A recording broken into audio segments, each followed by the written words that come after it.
Welcome back to the Deep Dive. Today, we're attempting something a little ambitious. I want to try and completely rewire your brain regarding a specific slice of history. That sounds ominous. What part of history are we rewiring today? We are rewiring the image of the samurai.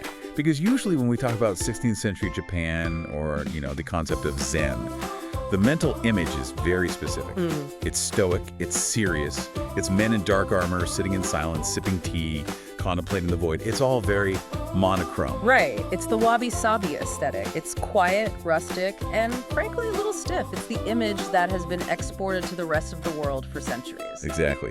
Now, I want you to take that image and just smash it. Yeah. Because the man we are discussing today, Oribe Furuta, was basically the punk rock antidote to all that silence. He really was. We have a huge stack of biographies, art history papers, and even some manga interpretations on the desk, and they all point to one conclusion. Oribe wasn't just a samurai or a tea master. No, those titles are way too small for him. If Oribe were alive today, he wouldn't be a monk living in a mountain hut. Yeah. He'd be a creative director, possibly the world's first true creative director. That is the hook that really grabbed me. We are looking at a guy who took a spiritual, religious ceremony and turned it into a brand-driven avant-garde art movement. He did. But here's the paradox I need you to help me untangle right at the start. Go for it. Oribe was the #1 student, the top disciple of Senno Rikyu. And Rikyu is the godfather of traditional tea, right? The man who invented that quiet, rustic, perfect style we know today. He is. Senno Rikyu is the absolute giant of the field. He is the embodiment of wabi-sabi, finding beauty in simplicity, poverty, imperfection. He represents the silence. So if Rikyu is the silence, Oribe is the noise. He did the exact opposite of his master. He used bright colors, he warped shapes, he made things loud. So the mission for this deep dive is to figure out how did doing the opposite of the master make Oribe the true heir to the master's spirit? It's a great question, and to understand it, we have to look at the timeline. This wasn't a typical wise old master teaches young grasshopper dynamic. Right. You have to remember, Oribe didn't even meet Rikyu until Oribe was about 40 years old. 40. So he was already a fully formed adult. He wasn't a kid. Not at all. He was a veteran warrior. He had survived battles. Rikyu was around 60. So while it was a teacher-student relationship, it was also a friendship between two grown men. Wow. We have records of them traveling together, going to hot springs in Atami. They were close, peers in many respects. Which makes what happened later even more interesting. But what was the actual teaching? If Rikyu is Mr. Simplicity, why didn't he tell Oribe to, be simple? Why didn't he tell him to calm down? Because Rikyu's core philosophy wasn't copy my bowls, it was find your own truth. There's a specific instruction Rikyu gave Oribe that defined his entire career. What was it? Do something different from others. Do something different. That sounds simple, but in feudal Japan, conformity was usually the safest bet, wasn't it? Absolutely. Sticking your neck out could get your head chopped off. And that's where most of Rikyu's other students failed. They became what I call mini Rikyus. Ah, mini Rikyus. They copied his black bowls, his tiny tea rooms, his quiet demeanor. They thought honoring the master meant mimicking the master's output. Like a cover band playing the hits exactly like the album. Exactly. Yeah. But Oribe realized something profound. He realized that Rikyu was a revolutionary. Rikyu had disrupted the style that came before him. Oh, okay. So to honor a revolutionary, you can't just trace over their drawings. You have to be a revolutionary yourself. You have to destroy the mold. That is a high-risk strategy. But it seems like Oribe was willing to take risks not just in art, but in life. I was reading about the farewell at Yodo River, and honestly, it gave me chills. It really sets the stage for the kind of character he had. It is one of the most heartbreaking and telling moments in the history of tea. We need to set the scene. The warlord Toyotomi Hideyoshi, who was the most powerful man in Japan, had turned against Rikyu. And Hideyoshi was not a guy you wanted to cross. He was the absolute authority. No, he was terrifying. He ordered Rikyu into exile, which everyone knew was just the prelude to ordering him to commit ritual suicide. Right. So Rikyu is being sent down the Yodo River on a boat to his exile. Now, politically, being seen with Rikyu at that moment was toxic. It was dangerous. Guilt by association. You wave at the traitor, you become the trap. Precisely. Most of the other warlords and loyal disciples stayed far, far away. They were protecting their own necks. Okay. But as the boat was leaving, two people showed up on the riverbank to see him off. One was Hosokawa Tadaoki, and the other was Oribe Furuta. That's a serious statement. It takes immense guts, and Rikyu knew it. There's a detail in the sources that really highlights their bond. As a parting gift, right there at the river, Rikyu gave Oribe a chashaku, a bamboo tea scoop. A simple tool. A simple tool, but a heavy symbol. It's like passing the baton. Oribe named the scoop Namida, which means tears. Tears. And he didn't just throw it in a drawer. He built a special black lacquered bamboo tube for it with a small window cut into it so he could see the stoop inside. Like a portable shrine. Almost, yeah. He idolized him, he loved him, he kept that scoop as a memorial for the rest of his life. So when we talk about Ori destroying Rikyu's style, we have to remember it wasn't out of disrespect. Not at all. It was out of a deep, almost aggressive need to carry the torch of Rikyu's creativity rather than just his aesthetic. He wanted to keep the spirit alive, not the form. Let's dig into that destruction, because this is where the creative director label really starts to make sense. Visually, if you put a Rikyu bowl next to an Oribe bowl, they look like they come from different planets. Different planets, different universes. Let's visualize Rikyu's style first. Think monochrome, black rakuware, red rakuware. The shapes are perfectly round, quiet, static. Very introverted art. Yes, it's meant to disappear into the shadows of the tea room. And then Oribe comes in and effectively throws a bucket of green paint on the whole thing. Deep, vivid copper green. This is what we call Oribeaki, or Oribe ware. You have to understand, before this, Japanese ceramics were mostly browns, blacks, beiges, earth tones. Oribe introduced high-impact color. And patterns, right? And patterns. He added geometric designs, stripes, checks, stylized drawings of plants, it sounds. Noisy. It was incredibly noisy. It was pop art, centuries before pop art. And then there are the shapes. You mentioned the creative director angle earlier. This is where it shines. Have you seen the shoe-shaped tea bowls? The kutsugata? I have. And to be honest, the first time I saw one in a museum, I thought it was broken. It looks like someone stepped on it while the clay was wet. That's exactly what it looks like, and that is the point. See, with Rikyu, if a bowl warped in the kiln by accident, he might accept it. He'd call it a happy accident of nature. Okay. But Oribe, he didn't wait for accidents. He intentionally deformed perfectly thrown bowls. Wait, so he would make a perfect bowl and then ruin it on purpose? He would take a round bowl while the clay was soft and just squash it. He manipulated it to create what he called discordant beauty. He wanted movement. He wanted the bowl to feel like it was struggling against its own shape. That is such a modern concept, intentional distortion. It reminds me of ripped denim in high fashion. You take a perfect pair of jeans and you destroy them to give them value. That is a perfect analogy. Or think of deconstructivist architecture, like a Frank Gehry building, where the lines don't make sense, but the whole thing feels alive. Oribe was doing that in the 16th century. He was telling us that perfect is boring. But here's the thing that surprised me in the research, and this is where I really see the Apple or Nike comparison.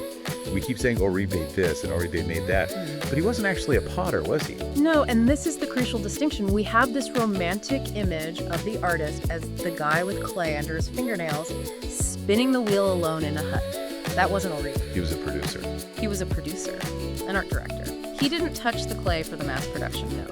He went to the Mino region in what is now Gifu Prefecture, and he commanded the artisans there. So he was giving them the brief. He gave them designs, sketches, and very specific instructions on how to distort the shapes. He wasn't the hands, he was the vision. And he scaled it. This wasn't just a few bowls for his friends. Right.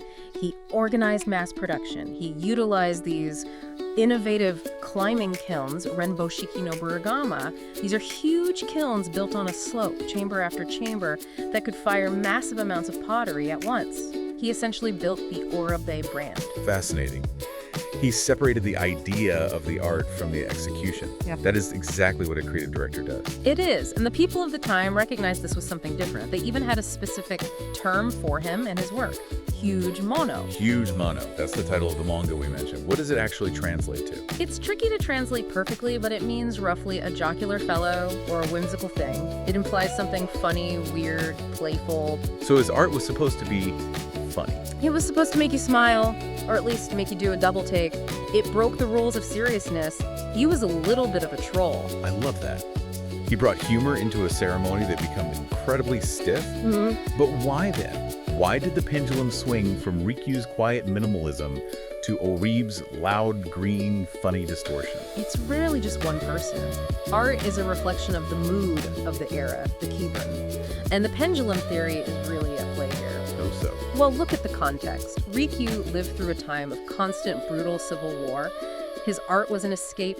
He created these dark, small caves to hide from the chaos. He needed peace. Okay. But Oribe came into power as Japan was being unified. The wars were ending. The economy was booming. So people didn't want to hide in a cave anymore. They wanted to party. Exactly. There was a burst of energy. Yeah. And we can't ignore the influence of Oda Nobunaga, the first great unifier, whom Oribe also served. Nobunaga's the guy who loved Western stuff, right? Yeah, he was obsessed with it. He wore European velvet cloaks, collected guns, drank wine. There was this avant-garde spirit in the air called hyougemono, behaving wildly or strangely. Oribe absorbed that punk spirit. He injected that into the conservative world of tea. He did. So Rikyu was the monk seeking silence, and Oribe was the rock star demanding attention. And speaking of demanding attention, he didn't just change the bowls, he completely revolutionized the stage, the tea room itself. Right, because Rikyu's tea rooms were notoriously small. 2 tatami mats. Very dark. Rikyu's rooms were like wombs, or caves, tiny windows, if any. The idea was to shut out the world. You couldn't see the garden, you couldn't see the sky. Oribe said, "Let there be light." He literally did. He introduced a style of tea room called enim, and the biggest change, windows. Lots of them. Sometimes 8 or 10 windows in a single small room. 10 windows. That's a greenhouse compared to Rikyu's cave. It was. He wanted the light to flood in, and think about why. The ceramics. Exactly. You can't appreciate those bright green copper glazes or the intricate geometric patterns in the dark. Rikyu's black bowls looked fine in the shadows, but Oribe's art needed spotlights. That is such a... A power lunch with better ceramics. And because his users were rough, practical samurai warriors, Oribe introduced some changes that were essentially user experience improvements. The hygiene aspect really stood out to me here. The whole ritual of passing the bowl. Right, the communal bond. But Oribe looked at that and thought, well, actually, that's not very hygienic, or at least it's not practical for a large group of rough men. So what did he do? He introduced the idea of thin tea being served with 1 scoop per person, often using multiple bowls so you didn't have to pass the same one around. He streamlined the flow. He also brought sound back in. Rikyu was all about silence. Yes. Oribe's style, Oribiryu, encouraged sound, the sound of water pouring, the sharp tap of the bamboo ladle hitting the vessel. Why add sound? To create an auditory atmosphere. It was a performance. That tap-tap sound says, I'm here, we are doing this. It asserts presence. It wasn't about disappearing into the void, it was about asserting that you exist in the moment. It's amazing how he touched every part of the experience. The cup you hold, the room you sit in, the lighting, the sounds. He designed the whole UX. He redesigned the UX of the tea ceremony for a new demographic. The powerful samurai class of a unified Japan. He gave them a tea ceremony that matched their ego and their power. And he reached the absolute top, didn't he? He did. After Rikyu died, Oribe became known as the Tea Master Under Heaven. That was his official title. He was the unquestioned authority. He served the second shogun, Tokugawa Hidetada. He was at the top of the world. But as we know, in that period, having a big ego and a lot of power usually puts a target on your back. He served the Tokugawas, the new shoguns, but he didn't get a happy retirement, did he? No, he did not. The end of his life was tragic, and it ties everything back together. It happened during the siege of Osaka in 1615. This was the final showdown between the new Tokugawa regime and the remnants of the Toyotomi clan, the old guard. Correct. And remember, Oribe had deep old ties to the Toyotomi side. He had served Hideyoshi. And suddenly, accusations started flying. What was he accused of? Treason, essentially. There were rumors he was spying for the Toyotomi clan. There was even a specific accusation that he was involved in a plot to set fire to Kyoto. Arson. That seems extreme for a 73-year-old tea master. Do we think he was guilty? It's one of history's great mysteries. Some historians think he was sympathetic to his old masters. Others think the Tokugawas just wanted to clean house and get rid of anyone with old loyalties. He was a convenient scapegoat. But the outcome wasn't a mystery. No. The order came down. He was ordered to commit seppuku. And this is the moment where I think the character of the man really reveals itself. Because you'd expect the hyougemono, the loud, whimsical, rule-breaking guy, to maybe make a scene. To argue. Exactly, you'd expect noise, but he gave them silence. When the order came, he offered no defense. He didn't say, I didn't do it.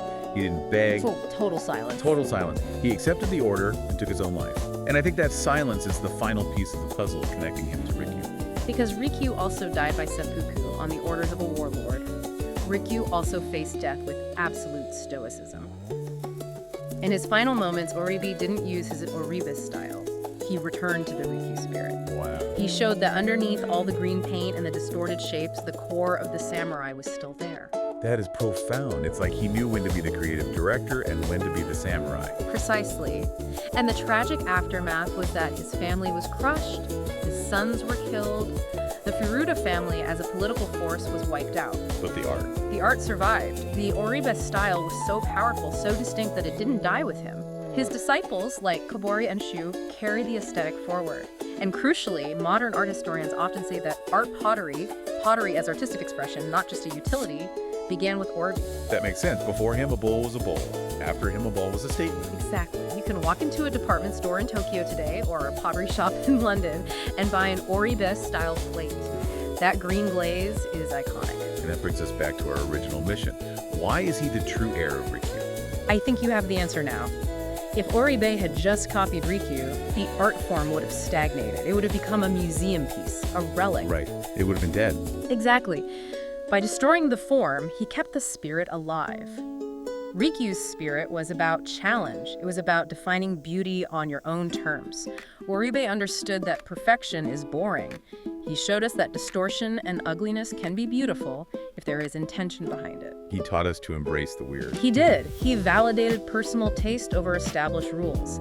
He is the patron saint of anyone who looks at the standard way of doing things and says, that's boring, let's squash it and paint it green. I love that. So as we wrap up this deep dive, I want to leave the listener with a thought experiment. What do you have in mind? We live in a world of very sleek, very minimalist design. Look at your smartphone, your laptop, your electric car. It's all very Rikyu, smooth, perfect uniform. It is. We are living in a very matte black era. So if Oribe Furuta were reincarnated today, and he was hired as the head of design for Apple or Tesla, what would he make? That is a wild thought. Would he smash the screens? Would he make the phone asymmetrical so it fits your hand weirdly but interestingly? Would he cover the cars in green geometric patterns? I don't know, but I guarantee you this, it wouldn't look like anything else on the shelf. And it would definitely make you stop and look. And he wouldn't care if you hated it as long as it made you feel something. Exactly. So go find some beauty in the distorted today. Thanks for listening to The Deep Dive. We'll see you next time.